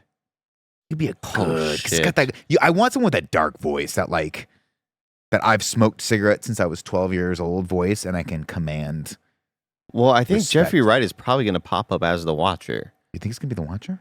Yeah, they're gonna actually put him in live action as the Watcher. Yeah, I guess they would. I think they are. I think that's confirmed. Maybe I made that. Oh up shit! Yeah, in you're my probably brain. right. Maybe that's why I'm thinking about it. Jeffrey Wright is a good one though for sure. I'm just trying to think of like who. A great one. I put J.K. Simmons out there. I mean, he's nothing in the Marvel universe, right? yeah, no, he's nobody. Come on, have we had him as anything? Am I crazy? Yeah, he's fucking, he's J. Jonah Jameson. That's right. That's why I'm thinking. I thought you were joking. No, I had him in my brain as Thunderbolt Ross because he has a mustache and the haircut. And then I didn't realize that was actually just the exact same character as J. Jonah Jameson. I'm going to throw these at Tim right now. Tim, I came up with 3 replacements for Harrison Ford. DJ Maris, that wasn't back. a bit? Yeah, you're right. As he walks back from the restroom. Stanley Tucci, I don't know about that. Number 1, Tim. Don Johnson. Remember Don Johnson? No, I don't. From Watchmen. The cop, the sheriff. He's been in a lot of other stuff, but like that's the most recent big thing he's been in. Also, the father of Dakota Johnson. Oh, okay. Yeah. He's So from Miami Vice. We could also just say I'll throw out that first option very, for you. Very popular, maybe the most popular television show. I really like Don Johnson for Thunderbolt, though. That's great. Yeah. This is to replace Harrison Ford as Thunderbolt. Number 2, Richard Gere. I gotta pee. Okay. That's good, too. Nick said that he's a little too soft-spoken. And then he said, do you think he could take it to another gear? And winked at me. And realized that with his left eye, he can't wink as fast. He was very disappointed by that. Richard Gere too old now. I think he's too old. But, okay, well, here's the thing. Richard Gere is 6 years younger than Harrison Ford. Sorry, too old looking. Too old looking. Yeah. It's not about how old he actually... I'm just looking at this and I'm like, that's too old for Thunderbolt. Really? And Thunderbolt's old. This man's old. I mean, sure. I don't think he looks that much older. Yeah, I don't... Okay, number 3. Ed Harris. Ed Harris does look a little old. The dad for from Modern sure. Family? No. That's Ed O'Neill. Ed Harris is from Watchmen. He's the main dude from Watchmen. He's the main cowboy, man in black. Oh, okay, yeah. I think he's too cool. Too cool? Too cool. Don Johnson. He's my vote. You nailed it first.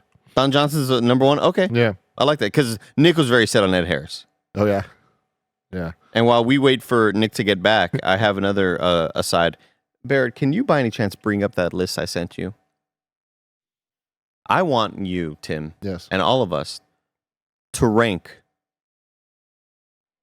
Phase 4 and Phase 5 of the MCU. Maybe not the TV shows. I'd only asked for 4 initially, and Barrett was like, what about Phase 5? I was like, yeah, sure, why not? Yeah. So just the movies.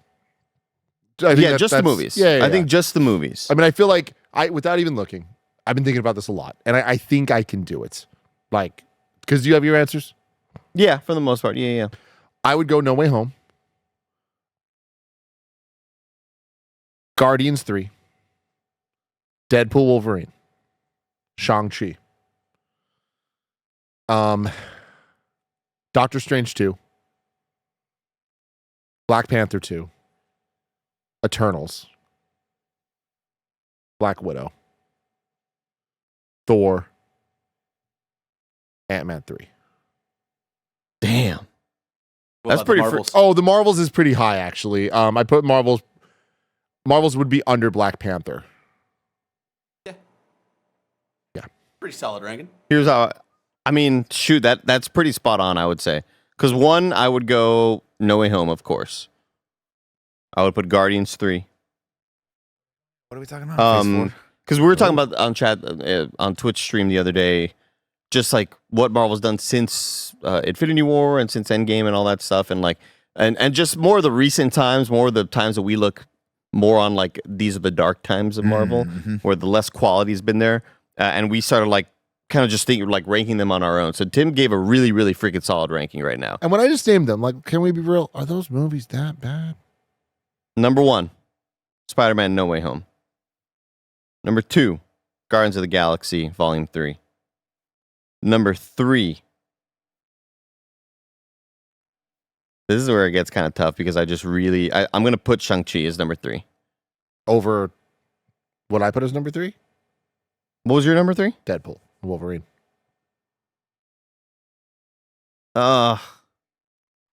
It's close.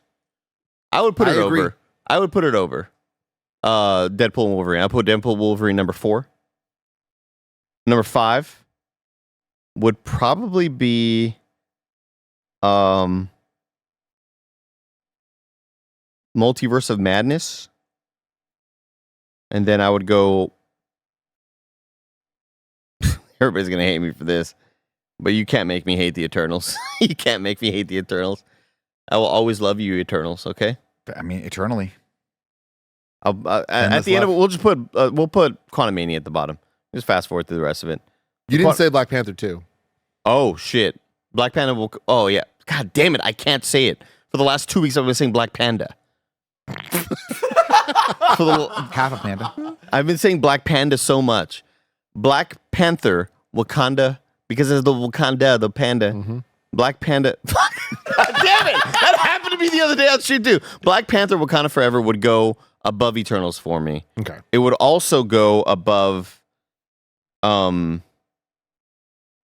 because I definitely skipped out on that, and I really, really... it would go above Multiverse of Madness for me as well. Yeah. That movie is just, god dang, got me in the feels. And you're right, Tim. It's not that bad. We need to just relax. You're talking about just the movies? Yeah, they weren't that bad. There were I some would great say, like, movies in there. Once you like put in the Disney Plus stuff, I think that's when we start. That's dipping a little where it starts to muddy the waters a That's little bit true. because it's just a different experience. That is true. And again, I'm not arguing that they're all great. I'm very far from that. The Marvels would go over Eternals by way. But I would also say, I appreciate that. Yeah. I appreciate I love the Marvels. That shit was great. Fun. The shows, I think similarly, if you were to talk about them, like, I don't think there's been too many major wins, but I also don't think it's like, damn, this is a fucking dumpster fire. There are exceptions to that. But even then, I don't think that you could look at all the shows and be like, they're bad. Like, looking at the list of them being like, bad. I think the term that I would use, which I hate to use because I use it all the time and it's very overused, is serviceable. They're fine. They're enjoyable experiences that are sort of like you watch them, you're like, oh, this is something, right? I don't think there's any. To me, there was nothing really like stand out. Like, hey, we're doing this the best we could possibly do, the best it could possibly be done in the genre in the shows. But like I look at a lot of those movies that we just named, and I think very fondly back to obviously No Way Home. I think very, very fondly back to Wakanda Forever, which was very touching for me. I loved that movie. I thought it was very good. Eternals is one of those films where you're like, dude, they tried to do something very ambitious, and they didn't quite land it, but it wasn't bad. Quantumania, Multiverse of Madness, those are just movies that I'm like, forgettable. But again, you've made this point over and over again where we look back at phase 1, phase 2, and phase 3, and you're like, there's those movies in every single one of those. Yeah. So it's just, they are the experience. For as much as I didn't enjoy Thor Love and Thunder, it still made me laugh a shit ton. And it's still better than a schlocky Netflix, original movie that they spent way too much money on. And it also just breaks my heart even more, though, thinking about how, we wasted Christian Bale there. We wasted his appearance there. I've not to be a broken record. I feel like when I look at the movies, and especially the shows, I don't go, these are bad. I think, we made some major mistakes. The critical errors of things like that, where it's like, it shouldn't happen that way. There should have been a better plan. There should have been a better. Gore the fucking God Butcher, played by Christian Bale, deserved better than that. And the thing is, it was still good. And just think of how God tier it could have been. Like the moments that we did have those little monologues where I'm like, God damn, give me this for twice the amount of time. I was a lot higher on Thor: Love and Thunder than you guys were, but no, dude, it's still. I was.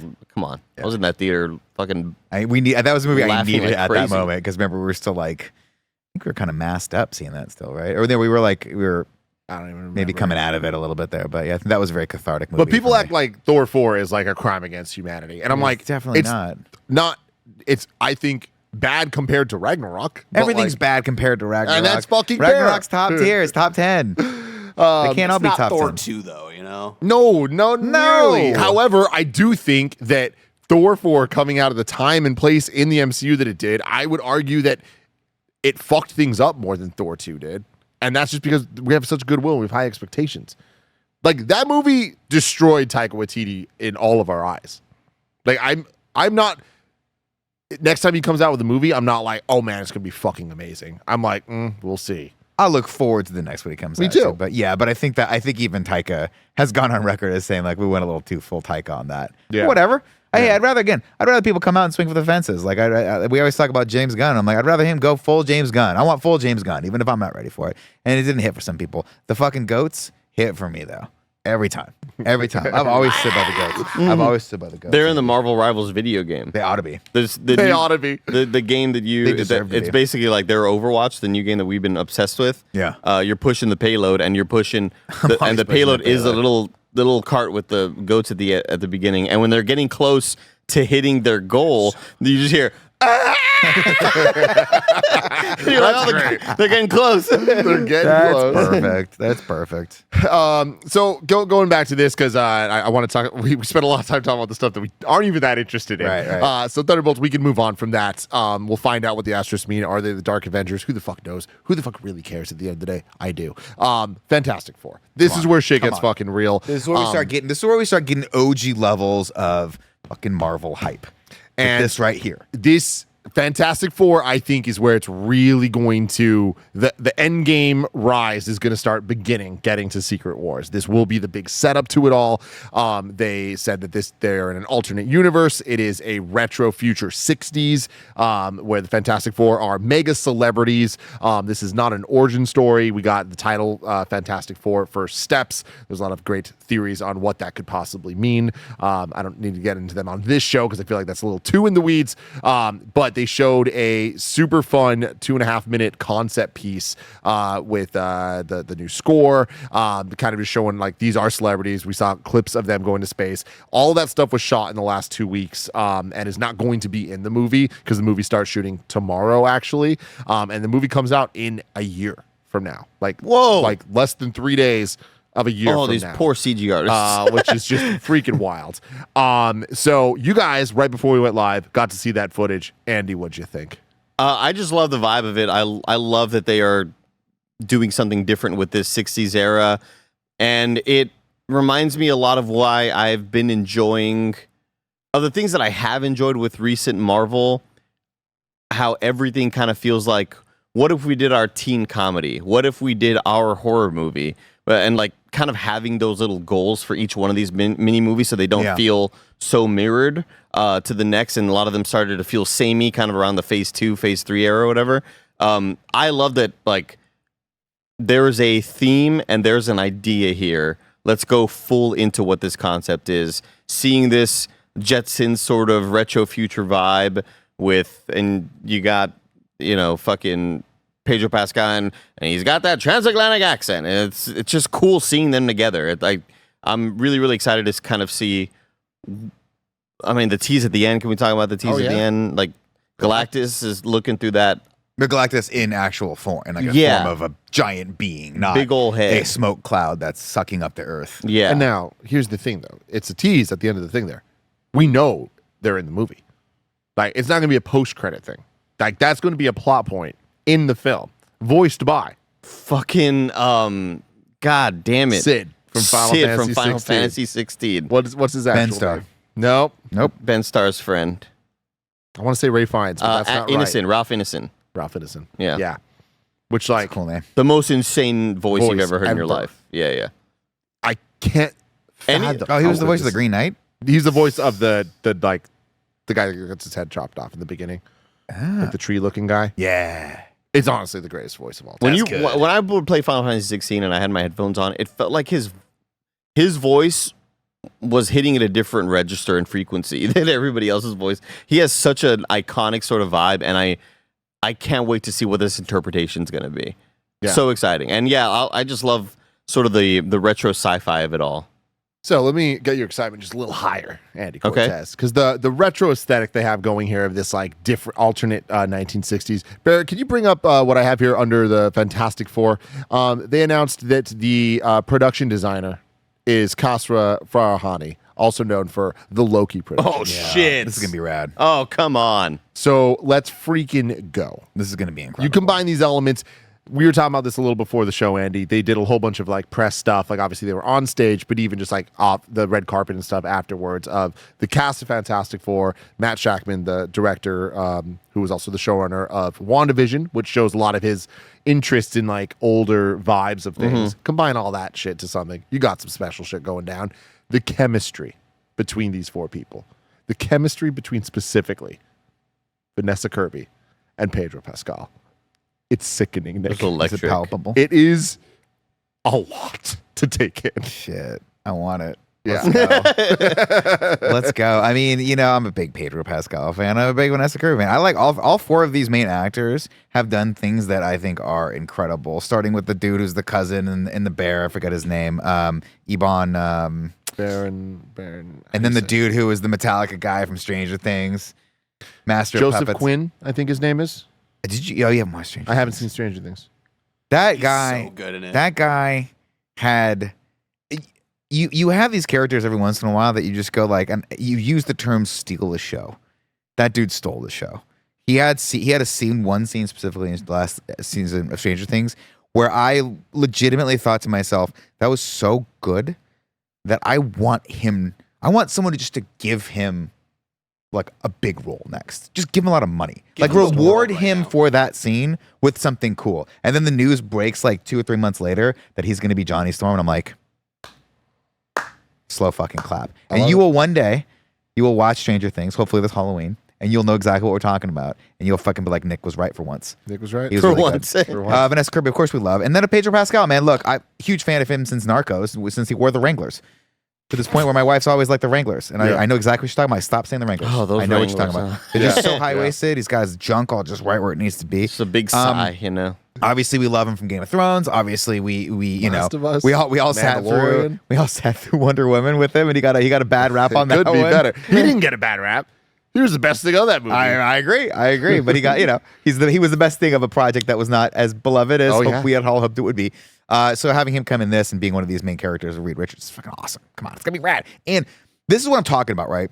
Is like you rebuild the goodwill, and obviously I don't know that they've 100% done it with the fans, but you come out of the gate and say, hey, we're going to give you, which we'll talk about next, which is the next 2 Avengers movies, which seem like those are going to be bread and butter, sort of like tried and true stories from what I'm gathering from you in the MCU coming from the comic books. Cool. Give me now. Great.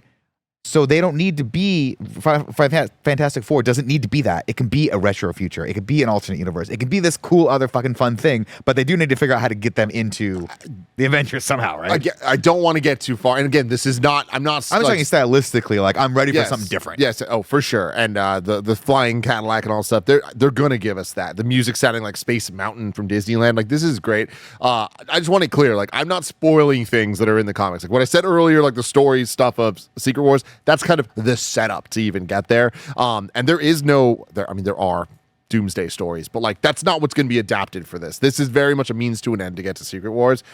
The Fantastic Four movie, I very much bet, without knowing anything, that like it is going to be a straight up. I think Galactus destroys the universe pretty early on. Yeah.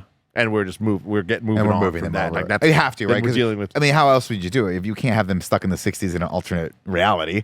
You got to get them someplace on the timeline that we're going to tell the stories from, right? Exactly. Yeah. And I don't think that's the post-credit scene. Like I think that like we get there. Do you think sooner. spitballing just figure? Do you think it's Galactus comes, they fight, they lose, they have to move universes or multiverses or whatever? There's a lot. Yeah. There's a lot to Something unpack like there. that. Okay. But yes, long story short, yes. To a degree, okay. I do. What do you think and the Silver Surfer is going to be in this one as well, right? A Silver Surfer, We're yes. not sure, which is not. And we're not sure if it's Nora or not, And right? Because it was it's cast not. originally as. And it's I love this actress. She's the I keep blonde girl forgetting her from. name. She's the young blonde girl with the real Southern accent from The Netflix show Ozark. Ozark. Oh fuck, she's really good. Yeah, she's really freaking Fuck. good, dude. Yeah, she's really. She's like, yeah. She's incredible in that damn Dang show. it! Someone in the chat right now is going to tell us right Joey knows her name. here, I always right fuck this up. now. Julie Gardner. Julie Yep. Gardner. That's what it I was is. going to say that. Thank That's you, what it is. DG Mayor. Anyways, I'm incredibly stoked for this movie. I think it's going to be awesome. I think it's going to be like an injection I feel the opposite that I do of Cap 4 and Thunderbolts for Fantastic Four, where I'm like, oh, that's going to be the one that I think is going to unite people. You look at this too. You go stylistically, they had a plan, so they're at least executing on that plan, right? Yeah. Someone thought ahead of this on this one, so it's nice to see that pre-production. I mean, that Cap trailer is still so good, though. There's good stuff going on. Yeah. I feel like what I'm excited about is Fantastic Four seems to be the first project, and Deadpool and Wolverine, I think, is another example of this, of them from the jump being like, oh, there's been some duds and there's been some mistakes. We can't let that happen. We got to get right. Whereas I feel like things like Agatha All Along, which hasn't come out yet, so who knows, and Thunderbolts and Cap are like, oh, fuck, we're too far along production that we have to just get these out. Yeah. So how can we fix it? And I'm being a hater there in a lot of ways. But I want to bring something up here before we move on to the Avengers stuff. Because, so Avengers, we got, we know the dates are May 2026 for Avengers Doomsday, May 2027 for Avengers Secret Wars. Like I was saying, we know the 3 dates for next year are going to be Cap in February, Thunderbolts in May, and Fantastic Four in July. Blade was supposed to be November. Blade has been infinitely delayed. They're going back to the drawing boards. There's a lot of shit with it. Let's just pretend it's not happening. I think it's going to, but I think that that's going to be a little bit more down the line. But what that says to me is there is an open Disney theatrical release date in November. Fantastic Four is getting pushed. Let's just be realistic about this. Get pushed to Everybody, November from prepare July? yourselves. Yeah. Okay. Yeah.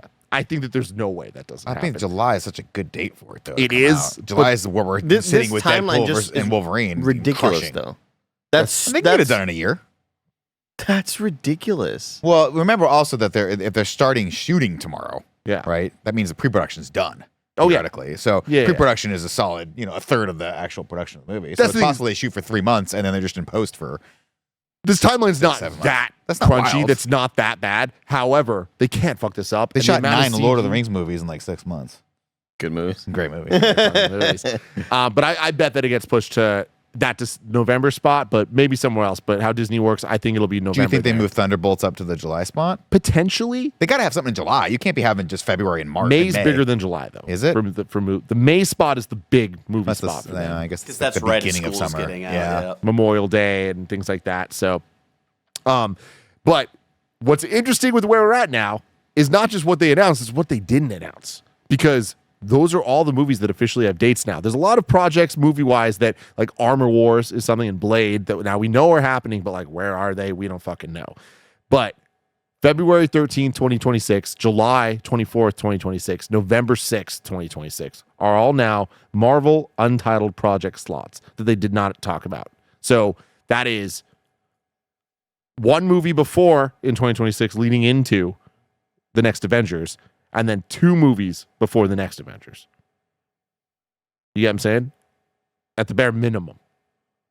So 1 before Doomsday, and then 2 in between Doomsday and Secret Wars. Of slots that are unannounced just right now. Yeah. Okay. That are just open Okay. for What do you think other those are gonna projects. be? I think we're going to get a Doctor Strange 3 that is going to tie up and explain the incursion shit. And like, they need to start showing universes dying that we have at least seen some type of familiarity with. That 838 that we saw in Multiverse of Madness, I bet we go back to that. I bet that Who's homegirl at the end of Multiverse of Madness? Clea, she is Doctor Strange's, like, I don't want to say too much, but homie.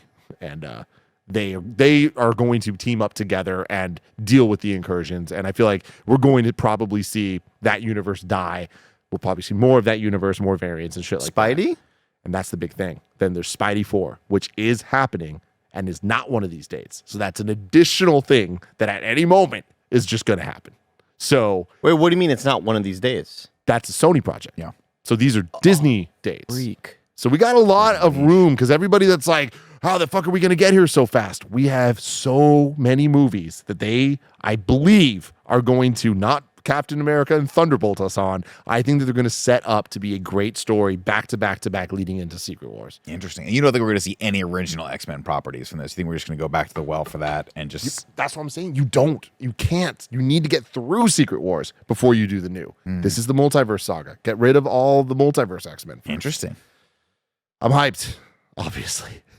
We're probably going to get, one of those has to be like a Shang-Chi sequel. Yep, and it should be. Yeah. Like that's the thing is like we just need to kind of unite things that we need to get places, get every character where we need them to be, and like get all the incursion stuff, get all the multiverse stuff settled in. And now that we have this concept of anchor points, that's going to be the thing to bring all the mess that we've had before. Anchor beings? Yeah, anchor beings. Thank you. Who's 616's anchor That's a being? great fucking question. I bet it's Spider-Man, but let's fucking hold off on that. Here we are. It's Avengers time, baby. I want to let y'all kind of talk about all this because I've been talking a lot and everyone knows my thoughts on this. But they announced Avengers Doomsday, directed by the Russo brothers. I don't know if y'all saw the setup to get here, but they're like, but who's going to direct the next 2 Avengers movies? And then they played a sizzle reel of Winter Soldier, Civil War, Infinity War, Endgame, and it ended with the Russo brothers will return. That's a way to introduce him, dude. Come on. I mean, what a resume right They there. just, before they walk out, they just hand them the bags of money. Yeah. Thank you for your service. They're Thank like, you look, for we your-" were tired of stealing money from Netflix, making just complete wastes of time, you know? Just- Alan Silvestri returning to compose the music. He's also done those movies as well. And Stephen McFeely, one half of the writing team of those. It's unclear what's going on of why it's only one and not the others, but it doesn't seem like that's a bad thing. It just seems kind of just like maybe they're scheduling. who or knows something, what's going who on. knows. But this is all very good news. But then, of course, Robert Downey Jr. as Dr. Doom will return, you get what I'm saying. But he will be the main focus of both of those movies, which that commitment to me is very important, that we're going to get 2 full stories to make this all make sense. At the very least, I'd also expect to see him in Fantastic Four, because that would make sense. And they also said that the Fantastic Four, Thunderbolts, and Captain America characters will be in both of these movies. Andy, what are your thoughts? Fantastic Four, I totally agreed with your thoughts there. When you watching Tim do his reaction and him being as perplexed as I was for him to hear like Fantastic Four will be in both of these movies. I'm so fascinated to how they're going to pull that off and what the introductions are going to be. That's super, super interesting. I mean, for somebody who has like just such little knowledge about Secret Wars and who Doctor Doom is, I just loved them being on stage and going, the only person capable of playing this character, Doctor Doom, and having that reveal was just excitement, as exciting as you could have anything revealed to you. I don't know. I'm stoked for it. I don't have a whole lot else to say other than like, I feel like they're riding the ship right now. To me, it's a mixture of emotions when I saw this, because first off I thought someone was joking, because I'm like, that makes no sense, right? It makes no sense.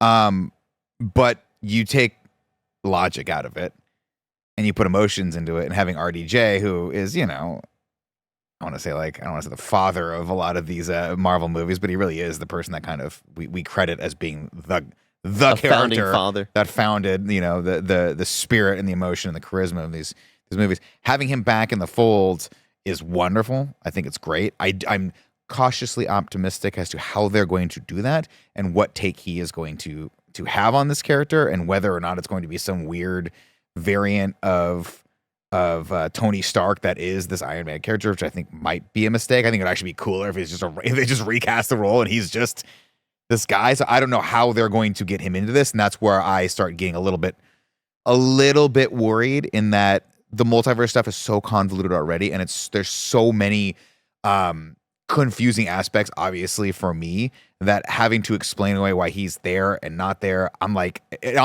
I'm just like, they're gonna have to have a really good reason for that.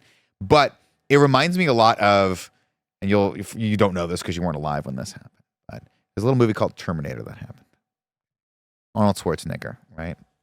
Beloved weightlifter. Tell me all about it. Yeah. They wanted him as a Kyle Reese. He goes, I don't know about Kyle Reese. I don't know about this character, Kyle Reese. And then he goes, what? Tell me about this Terminator character. His big character is hulking. He doesn't have to speak that much. What about the Terminator character? And James Gunn, of course, is like, you should play Terminator. It's pretty James cool. Gunn? James Cameron. James Gunn. James Gunn. Mm-hmm. They get him to play Terminator, and then, of course, they want to bring Terminator back. Terminator 2. And they go, what if Arnold Schwarzenegger was the good guy this time? And every single person was like, that's so ridiculously simple and awesome that it just could work. And obviously, it's so good. T2 Judgment Day ended up being, obviously the most iconic Terminator movie that's been made. Pretty good movie. It reminds me of that, of like, if you can pull this off, this could be one of the coolest things that's ever been done in this genre. But it's tough. It could be hard. I don't know. That reveal of him being like the good guy in T2, I still remember very they distinctly. spoiled the shit too. They spoiled it though in the trailer. But Oh, you didn't watch the trailer? I watched you weren't, it. I would just watch it on DVD or maybe even VHS when I was a kid, having no context, and that I still have that. That's a core memory for me of like walking in the hallway. You see him. You see the Come with me if you want to live. Come with me if you want to leave. Fucking awesome. Yeah. Mirroring the Kyle Reese line from the first one. Come with me if you want to live. Bouncing off that point, Nick, and we talked about this, Tim, like on the stream, emotionally doing like the opposite of that, whereas like in Secret Wars, like our MCU characters reacting to him looking like a friend of theirs but having no relation and being the villain. I think it's going to be some really cool emotional work done, but also, yes, they have to work a lot towards that. And that's the thing. It goes without saying. They have to work a lot to get there. They got. I think that's. But everything I just said of who's working on this and the fact that they're calling their shot now, for all the issues of the movies and TVs shows that we just looked at the Wikipedia and talked about, it's because there wasn't a plan, there wasn't cohesion, there wasn't we're driving to this. They are now, even though I was like, I get where they're going with Secret Wars because I've read the comic and I know what incursions are and I know all that shit. But for general moviegoers, I get it. And even for other people, it's messy. Multiverse is messy. Comic books are messy. Comic book multiverse shit, messy. It's just going to be. This is the least messy ever. You look at this, you're like, this was them telling general public people, hey, you need a bad guy? You didn't like Kang? We fucked Kang up. Jonathan Majors fucked shit up. It was like a triple whammy of issues with Kang, right? Yeah. Everyone loves Doom. If you don't know Doom, you want to know Doom. He looks cool. He sounds cool. Everyone's talked about him, and I want to know more. And it's Robert Downey Jr. To end the multiverse saga, I think this is a brilliant stroke of timing genius. People keep saying desperation. They're desperate to fucking do something dope. That's not upsetting at all. I don't think they're desperate. I think this is calculated, and I think they were like this. You could see they're sitting in a boardroom somewhere, being like, "No, we can't. We could. That's crazy. That's crazy. Yeah, that's crazy." And then everyone just stopped for a second. And was like, "I think we gotta." They pulled the Tim Geddes like, "I think we gotta do that thing, right?" Yeah, I don't. But I just want to. I mean, and you just hope that they have a. Look, you can do anything in the movie as long as the story backs it. As long as it propels the story and is backed by the story and makes sense. And I'm sure they have something that's going to make this make sense. Yeah, I'm totally with you. Like, this is them going, why not attempt to try to do one of the coolest things of all time. Yeah, as long as it's in service of the story. You Yeah. know what I mean? Like, and I'm sure, and I know you have your theories that you don't want to talk about. Right Yeah, now. but like even like theories notwithstanding, it's not about theories of comic stories and all this stuff. It's about the reality that we've been watching these movies our entire lives, and we're at the only point ever that because of all the consolidation and because of everything, and because we've gotten past Endgame and all this, we are going to be able to get a movie during what they're calling the multiverse saga. In the finale to that, the end game of the multiverse saga, we can get Tobey Maguire and Hugh Jackman and Ryan Reynolds and all these people together. You better pull it off. And yeah, Chris Evans better fucking be there. And Robert Downey Jr. as the big bad guy. I mean, here's the other thing. The logos for these, I tweeted this out, but Doomsday, it's Doom colors. Secret Wars, it's Iron Man colors. We're going to get an Iron Man variant fighting fucking Doctor Doom, and it's going to be RDJ versus RDJ. The entire movie is just going to be RDJs. And we're going to be so fucking happy about it. And then there's going to be an awkward Tom Cruise in the background, I mean, I honestly, they're going to swing for the freaking fences. These are going to be the most expensive movies ever made. They're going to do every single thing they possibly can because I keep saying this is the last shot. This is it. After that, you don't do the multiverse stuff. You just keep moving forward. Yeah, with the you main stories. reboot. It's the X-Men, it's the mutant saga. You go, this is our opportunity to get this right, and it's going to be hard to get right. You got to lean in. You got to retcon some things. You got to just put the things where they may, because at the end of the day, these actors, some of them are going to die. Some of them are going to get canceled. Some of them don't wanna have wanna do this mustaches. anymore. Don't want to have real talk. All of that. This is the only time we can do something this fucking cool. Let's fucking do it. Yeah. And I understand the Doctor Doom fans are like, I just want Doom to be done right. So do I. Robert Downey Jr., because of what he means to all this, being the bad guy of the multiverse saga, way cooler to me than any Doom story they could tell. And you could disagree with that. That's fine. But it's fucking awesome. I'll say this. Hype as You shit. can disagree with it. You can love it. But the one thing you cannot say is it's not interesting. And that's important. And they still got to get it right. It's got my curiosity with him coming out. And there's one thing that you do know is that there's one actor in all of these series that understands the importance of his role in this whole thing to everyone. It is Robert Downey Jr. And he is gonna do this right. Whatever it is, he's gonna take it as seriously as humanly possible. And if nothing else, we're gonna have fun watching him do it. Yep. The last thing I want to say on this is I understand the feelings every which way about this. And I think one thing people have issue with is like it's going to shit on the legacy of Iron Man. our Tony Stark, our Iron Man. I guarantee it will not. I guarantee it will only build upon. And 2 examples of why I believe that. Hugh Jackman's Wolverine in Deadpool and Wolverine, and Tom Hiddleston's Loki in Loki seasons 1 and 2. 2 characters that had amazing ends and were able to continue because they're comic book characters. And character storylines coming to an end with a death means a lot to us because of the time and place and story to get there. Them coming back or variants or whatever, don't get in the way of that. And if they can have amazing stories like we've seen Loki do, if Loki can become as good of a good guy as he was a bad guy, and we can understand that.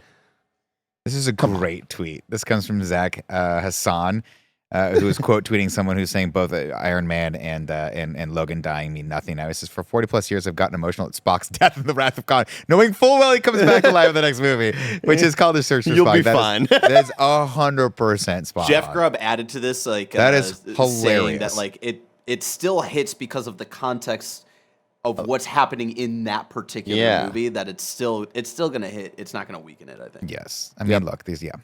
Yeah. It would be completely different to me if okay, that gets into spoilers. It would be completely different to me if those were the characters just brought back to life.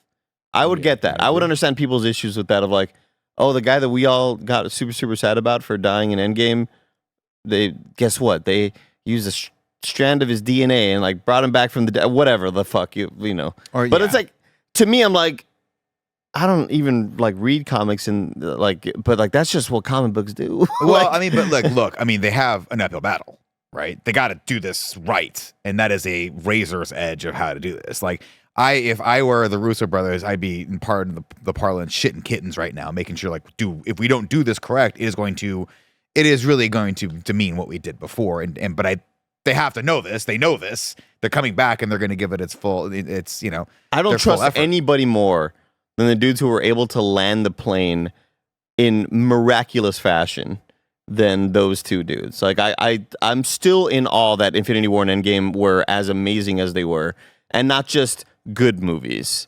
And with that, I know I said last thing because I keep wanting to end this, but you're giving me great points to bring up here. I think that another thing is there's going to be a lot of the comic book purists that are mad about this, or the people that want things to go a certain way, and I get that, but the MCU has proven that it is at its best, and it works at its best when it just works with what it has at the moment. The only reason we got to Avengers and Avengers being popular is they didn't have the rights to Spider-Man and X-Men. We've talked about that a million times. But when they got the rights to Spider-Man in any way, what'd they do? Immediately teamed him up with Iron Man, which is not a team up from the comics. The relationship between Tony Stark and Peter Parker is not nearly as important as it is in the MCU. And it became the core and the heart of the MCU and why Infinity War and Endgame worked so well. If they can just do that again, even though, Tony Stark isn't Doom and all this stuff, they'll find a way to make it work because they're working with what they have now. And what they have now is the X-Men and all the Spider-Men and all of the things. They're going to fucking pull it off, everybody, I believe. I can't wait to see my boy Tom Holland just pop off and just act his little heart out. All right, everybody, let us know in the comments below why you disagree with me or why you agree. I'm sure we're going to talk a lot more about this in the future. And I also understand that there's a lot of sentiment online that is very against this and hates this, in fact. But we'll see how it all plays out. I'm rooting for it. I hope that it works. I enjoy these movies, and I enjoy them even more when other people are enjoying them. So I hope that can continue to happen. But until next time, thanks for hanging out. Can I give a shout out real quick? I was at Comic-Con. I want to give a shout out to Marcus, who is the son of a best friend, who looked at me and said, "Hey, my dad has made me listen to a lot of hours of you guys." Oh gosh. And it was, and he said it in a way that was basically like, "You have ruined my childhood." So I wanted to give you a shout out. Thanks for stopping. Thanks for saying hi, and thanks to everyone at Comic-Con that said hi to me. I appreciate you guys. Have a marvelous day.